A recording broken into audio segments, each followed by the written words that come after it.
Hi, Tony Selzer here. Welcome to the Experience Economy, where we talk about how technology is changing us from a product and service economy to an experience economy. And all the technology bears and makes those changes possible, it also kind of inhibits it, which is why I've got one of my favorite guests on today, John Harden with Saaslio. There's a new generation of technology companies coming on today. It's like the ones riding the wave instead of being run over by it. And those companies are out there to fundamentally keep the promise of technology. See, there's a few of us that still think that technology's job is to make our lives easier, to make our jobs better, faster, cheaper, simpler.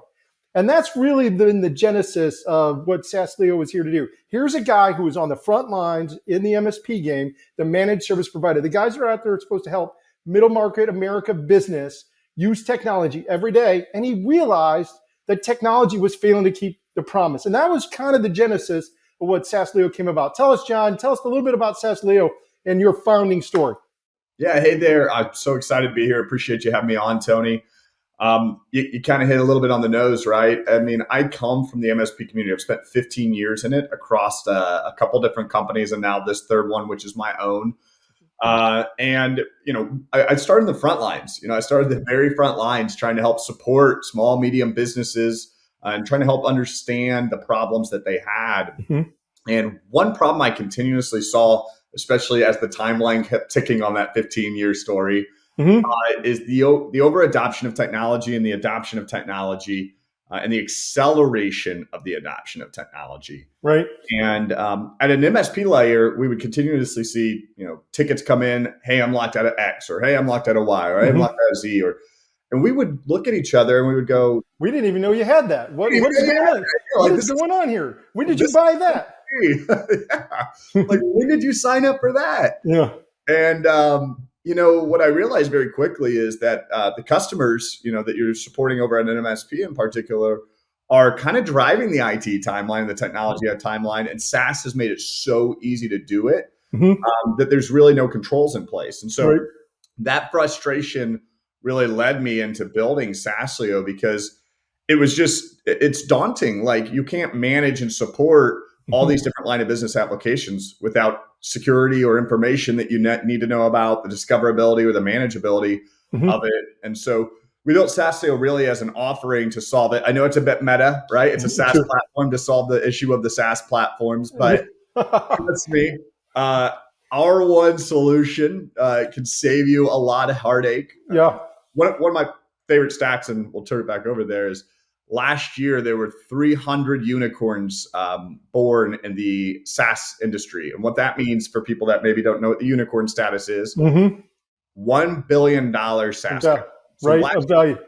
300 of those. Yeah. And that means you have 300 of those with sales teams dedicated to calling you and telling you that they've got the new cure for cancer, that they're going to solve all your problems if you move to our technology stack, that they can do this and they can do that, and it's overpromise. And in fact, they're hiring the best salespeople. They're getting the smartest marketers because they have the greatest margins, right? At a 60% gross margin, you can afford to have those type of people. And so let's just back up a little bit. I want people to really understand this, right? So there's this managed service provider world that goes from help desk to virtual CIO is technically the promise. And there's all varying degrees on whether or not those managed service providers actually keep that promise. The help desk is supposed to take the front line of those tickets and understand how the client is using that technology and that stack and how that's working together to create the value. And there are so many problems in that very promise right there, right? Because the standard for the MSP is so low. Like, literally, we talk about it with our clients. There's 3 levels of relationship you can have with technology. You can have it like a utility. You just want the lights to turn on when you turn the lights on. And most managed service providers feel like when they keep the lights on for their clients, they're doing a good job, right? Then you can have this optimization where we're truly looking at our stack and we're trying to optimize for one platform or look at software remediation. What can we get rid of? How do we utilize this better? What can we get talking to each other? So we're doing single sign-on or something like that. And that's like the upper echelon of the most managed service providers when they're starting to do that. They're starting to work with their client. innovation is not even thought of on that level. It's just right, even not even there. But you're there to come in and help the managed service provider elevate those levels of service and provide that at a higher level. Is that accurate? Like really understanding how ghost IT can affect your security, how it can affect your cost structure, how it can affect your utilization of better, even understanding your own stack, and then whether or not what liabilities that creates for you. Is that fair? Yeah, Tony, I think you kind of hit it on the nose because here's the thing. MSPs preach it forever, right? They say we're going to manage everything. Yep. And then I just talked about being at a tier one desk going, we didn't even know they had that. Yeah. That's not new. It's not unique. Almost No. you said there's a lot of, you introduced the term of MSP for the people that maybe don't know. There's 42,000 of them in just the US alone supporting small, medium businesses. And they're just not equipped to solve this problem. And it's just another problem. IT is kind of like the universe, right? It's expanding, Mm-hmm. and it always gets more complicated to manage it. So yes, I'm trying to help those MSPs that want to have that upper echelon conversation around SaaS management. Yep. Now, in particular, I think what's unique is most MSPs are a bit scared to jump into that. They don't know, should I do it? It feels overwhelming to make that next step because they're like, we already do so much. Mm-hmm. How can I support it all? So that's why, we've built a channel product for the MSP because it's fine-tuned and tailored to help you make that jump. It's not just a software package that says, here it is. Like it's a solution and a community built around solving this problem. Well, and here's the thing for the MSPs that are out there that might watch this. Hey, you're going to get blamed for it anyways. You might as well take responsibility for it. I used to jokingly say I was the chief revenue officer for a large MSP, and my joke was that my real title should have been the chief apology officer, right? Because when the client goes out there and unbeknownst to themselves buys some of these platforms, puts themselves at risk, we're the ones that are going to be held accountable. We were the ones that were going to be held accountable because they're paying us money to support them. Whether or not that's in our contract language and that's truly there, or it's just more perception than reality. Perception is reality in this case, right? And so tools like yours allow them to get the insight on the true stack that their clients are using, right? So you can provide that understanding to them and show them how they're really using technology and what risks that puts them at or what opportunities they have. Is that fair? Well, I think that's you nailed it on the point, right? Like, because you have security risk, operational risk, and finance risk. Mm-hmm. But I think if you're an MSP and you're wondering why I should do this, the most logical reason to do this is because think about software. Why do you buy software? You buy software to solve a problem. The promise of IT, kind of like what we talked about earlier. Mm-hmm. You sign up for a solution because you have a business problem. Mm-hmm. Well, your customer, the average 50-person company has around 70 to 80 apps according to our data. Mm-hmm. So that's 70 to 80 business problems. If you're an MSP business owner and you don't want to talk to the CEO or the CISO or the CIO of your customer mm-hmm. about business problems, instead of saying, we analyzed 150,000 security logs, we analyzed this, our tier one support rate was this, and like throw these numbers that the CEO doesn't really care about or the C-staff doesn't really care about. But if you want to ask them why they're using this document management tool or this file sharing tool or this automation tool or this workplace tool, mm-hmm. all of a sudden you're talking about business problems. It's like the rare blend of you've got IT on one side and business problems on the other side. Mm-hmm. And the CEO loves talking about business problems. So if you have an opportunity to talk about business problems, why wouldn't it be something that you're doing? Well, and I think this is now even more important than ever. You mentioned something the other day that I thought was really, really insightful. And all the MSPs that survived COVID, that have truly had to become strategic partners to their clients are evolving at a greater rate and gaining those customers, right? Because they're out there truly becoming part of the problems, becoming part of the solution to the problems, the new problems that exist. Sorry. So what I mean by that is like, hey, your company had to go virtual. It had to go remote. It had to learn how to use tools like the ones we're using right now overnight, right? And it had to do it at such a rapid rate. If they didn't embrace that, if they didn't become part of that, they went away because those clients found someone who could. And so we're not looking at the cost as much as we're looking at, did they really help me solve those problems? Are they really helping me look into the future and get ahead of these things? And a lot of times, like what we're finding is a client doesn't even know, they think because they've got 80 apps they bought the most cost-effective ones at the point in time for each one of those problems. But a lot of times just looking at an enterprise level application can reduce their stack by 30, 40, 50% and reduce their costs. Even though it looks more expensive per license, it's actually cheaper in the long run because of liability, total cost, total support, total customer service on the implementation, the technology depth, all the above. They've got to look at the big picture.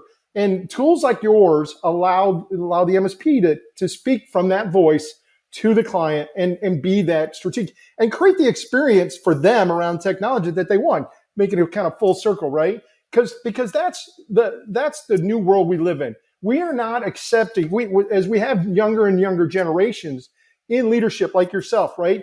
You just demand that from your technology. You're not so married to one platform that you won't move out of one into another. You're demanding that technology does what it's supposed to do. Is that fair? Do you see that also? These younger users are making this more of a standard? Yeah, Tony, I think you're right, because the way that I look at it, and I think it's one of the very first podcast or blog posts that I published at the beginning of Saaslio is, and it's kind of a crazy statement, but treat your software like an employee. And it's really simple. Like, look at the software solutions and treat it like an employee. You would never hire somebody and just let it go. You would never hire somebody and not make sure it's doing its job. Right. You would never hire somebody and not do an annual review to see if they could do more for you. Mm-hmm. So why are you buying these thousands of dollars worth of software and not seeing if they can't do more for you? Mm-hmm. And there's this like one magic, maybe you've heard of it. Maybe some of the MSPs have heard of it, called 365. Mm-hmm. It's this thing that has an enormous bundle. And I watch MSPs distribute and deploy 365. You know, they get them on Teams, they get them on SharePoint, they get them on some of the big things. But a platform like ours can tell you all the other stuff that they found to try to solve business problems. In a lot of cases, 365 does. You need rudimentary project management, 365 does it. You need like XYZ project management or whatever solution, 365 does it. And so one of our favorite reports is the 365 overlap. Just like literally onboard your customer, see what's overlapping on 365, help them move.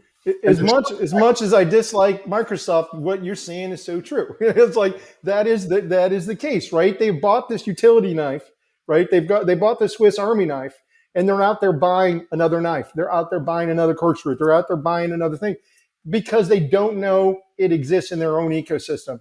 And they think and maybe someone's packaged up that, made it simpler and cleaner and easier to use just one of those tools because it might be more elegant in the first 30 seconds. But that's your opportunity as an MSP to be strategic with your client, to talk about long-term adoption, exposure, and risk, and really, understanding the platform that you pay for and how to get more utilization out of that. That's a really simple example. Yeah. John, as you see the future, as you look in the future, where does the MSPs need to go to further deliver in keeping on this promise of technology to make technology do more, cleaner, faster, cheaper for these businesses? Where do they need to look? Where is the puck going? Yeah, I think the puck's going towards, and it's a lot about what we're talking about, strategic MSP. If I had a term or a hashtag for where I want the future MSP to go, it's strategic MSP. Yeah. And there's a few steps to get there, right? Like if you don't have your customers adopting the cloud and using Office 365 and Azure effectively yet, you might be a step or two away from strategic MSP. Mm-hmm. But if you're looking at where the puck's going and you want to be there, the MSP sale or the MSP relationship is all about trust. Mm-hmm. And so and that's one of the reasons MSPs really can't expand beyond their geographic space, because you can't build trust if they're not in your local area. You don't see them in your community. You don't talk to them. You don't build relationships. But you don't sign up for an MSP with a 30-day trial. Like, it's a trust sale. Yeah. And so if you don't have that trust with your customer, then you're not going to be able to evolve the relationship. And that's why I say strategic MSP is where it's going, because the fastest way to build trust with somebody is to come in and show them what they're using and talk about why they're using it and talk about business problems. And that's strategic. That's not where we are today, where it's reactive but called managed. It's all about that proactive service. And so if you can switch your dialogue with your customer to, why are you using this? Why are you doing this? Why are you what are your business problems that you have there? Instead of what are you using? What are the softwares that we have? Which is where we're at today. Right. that trust accelerates because they go, oh, you know what you're doing. And you're Yep. asking me business problems, not technology problems. Well, and to your point, right? One of the hardest things to do is get somebody to leave their bank. The second hardest thing to do is get somebody to leave their MSP, right? Because they've got that embedded trust, because it's such a pain in the ass, because they're on a 3-year contract, right? Because they know where the bodies are buried, because they trust that the 4 or 5 people that have been on their account, and they know who's going to answer the phone or help desk, and who's going to show up to to reboot a server on site if that needs to be. But to your point, all technology adoption is change management. And if you're going to go through change management, you must trust the humans on the other end who are trying to help you through that change. And a lot of times what you might have is a 5-year, 7-year, 10-year relationship with your MSP where they're actively acting as an adjunct employee at these organizations where they do know where the bodies are buried. They do know where the dragons lay, and they do know what we're trying to accomplish from a strategic business standpoint. And so taking that position is a way to win and gain those new clients and keep the ones that you've got.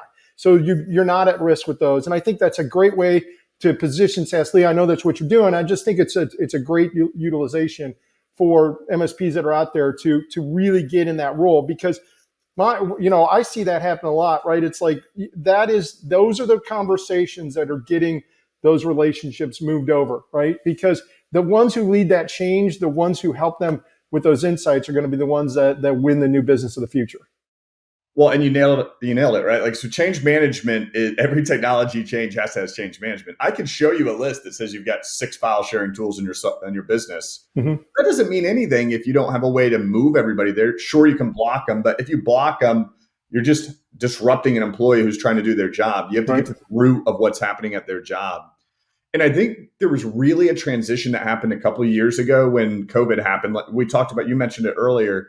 Everybody had to quickly adopt to the cloud. Everybody had to quickly move to online services. Everybody had to do this.